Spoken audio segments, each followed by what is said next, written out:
এবার পাকিস্তান থেকে গাড়ি আমদানি করবে বাংলাদেশ।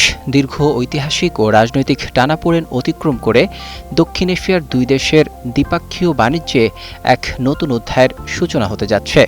পাকিস্তানের অন্যতম গাড়ি নির্মাতা প্রতিষ্ঠান এমজি জেডডব্লিউ মোবাইল পাকিস্তান এবং বাংলাদেশের অটোমোবাইল সরবরাহকারী প্রতিষ্ঠান র্যানকন গ্রুপের মধ্যে সম্প্রতি এক সমঝোতা স্মারক স্বাক্ষরিত হয়েছে।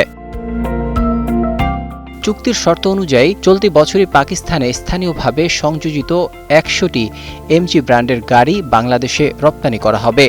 পরবর্তীতে আগামী ৪ বছরের মধ্যে বাংলাদেশে গাড়ি রপ্তানি এই সংখ্যা পর্যায়ক্রমে মোট ৫,৮০০টিতে উন্নীত করার উচ্চাকাঙ্ক্ষী লক্ষ্য নির্ধারণ করা হয়েছে। বাংলা কিউআর যেখানে নগদ পেমেন্ট সেখানে। সারা দেশে ১০ লাখেরও বেশি মার্চেন্টে নগদে পেমেন্ট করুন খুব সহজে।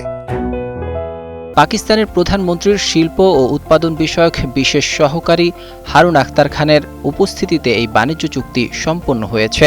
তিনি জানান, সমন্বিত অটোমোবাইল নীতিমালার মাধ্যমে পাকিস্তানে গাড়ি উৎপাদন ও স্থানীয় যন্ত্রাংশের ব্যবহার বাড়িয়ে রপ্তানি বাণিজ্য বিস্তারে এটি মাইলফলক হিসেবে কাজ করবে। এই পদক্ষেপটি পাকিস্তানের অটোমোবাইল শিল্পের বৈশ্বিক সম্প্রসারণ এবং বাংলাদেশের অটোমোবাইল সরবরাহ শৃঙ্খল বৈচিত্র্যময় করার একটি ইতিবাচক প্রয়াস হিসেবে গণ্য হচ্ছে। বর্তমানে বাংলাদেশের বার্ষিক যাত্রীবাহী গাড়ির বিপুল চাহিদা মূলত নির্দিষ্ট কয়েকটি দেশের উপর আমদানি নির্ভর।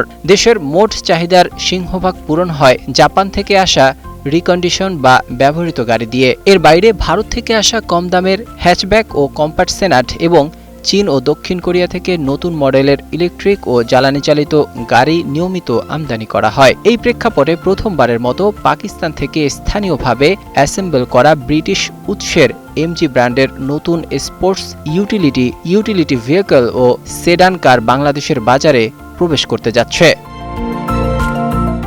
র্যানকন গ্রুপের নির্বাহী পরিচালক মোহাম্মদ মুস্তাফিজুর রশিদ ভূঁইয়া জানান, আন্তর্জাতিক মানসম্পন্ন এই গাড়িগুলোর অন্তর্ভুক্তির ফলে স্থানীয় বাজারে সুস্থ ও ভারসাম্যপূর্ণ প্রতিযোগিতা তৈরি হবে, যা সাধারণ ক্রেতাদের মানসম্মত গাড়ি কেনার সুযোগ বাড়াবে। প্রথাগত জাপানি ব্যবহৃত গাড়ি এবং ভারতীয় ছোট গাড়ির একচ্ছত্র আধিপত্যের বাজারে পাকিস্তানি উদ্যোগে সংযোজিত এই বাণিজ্যিক যানবাহন বাংলাদেশের বাজারে নতুন বাণিজ্যিক সমীকরণ তৈরি করবে। এর ফলে দুই দেশের অর্থনৈতিক আস্থা ও দ্বিপাক্ষীয় বাণিজ্যিক গতিশীলতাও বৃদ্ধির সহায়ক ভূমিকা রাখবে বলে মনে করছেন অর্থনীতিবিদ ও শিল্প বিশেষজ্ঞরা।